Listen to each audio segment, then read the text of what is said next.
Visita a Palazzo Labia, sede regionale della RAI, oggi per il presidente della Commissione Vigilanza RAI, Roberto Fico. Venezia è la tappa di un giro che l'esponente 5 Stelle sta facendo in tutta Italia per comprendere criticità, opportunità e risorse delle sedi. Monica Busetto.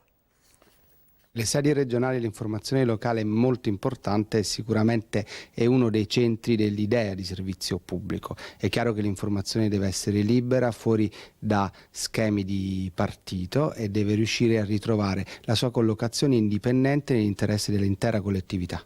Informazione regionale da valorizzare per Roberto Fico, presidente della Commissione di Vigilanza RAI, in visita a Venezia, Palazzo Labia, sede della RAI del Veneto, per verificare di persona il quadro sulle necessità della sede e sulla produzione. Visita che si inserisce in un'attività di ricognizione della Vigilanza RAI sullo stato delle sedi regionali in Italia, che per il presidente Fico sono strumento importante per raccontare il territorio. Raccontare il territorio in cui si vive, non essere mai una costola del potere costituito, ma deve fare gli interessi della cittadinanza, che sono coloro che pagano il canone, e quindi difenderli. E per meglio raccontare le realtà economiche, culturali, sociali, regionali, nel nuovo contratto di servizio serviranno, secondo il presidente della Commissione di Vigilanza RAI, norme innovative. Il contratto di servizio in questo momento ancora non ha la firma né della RAI né del Ministero dello Sviluppo Economico, e questa situazione dovrà terminare il prima possibile. Se venisse firmato il contratto di servizio, le sedi regionali e l'informazione pubblica avrebbe una maggiore qualità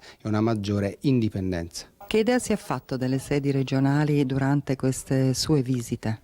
C'è molta passione in tutte le persone che incontro e noto che c'è un buon collegamento con il territorio, ma dobbiamo fare dei passi in avanti riguardo alla riorganizzazione e alla visione del servizio pubblico da qui ai prossimi 20 anni.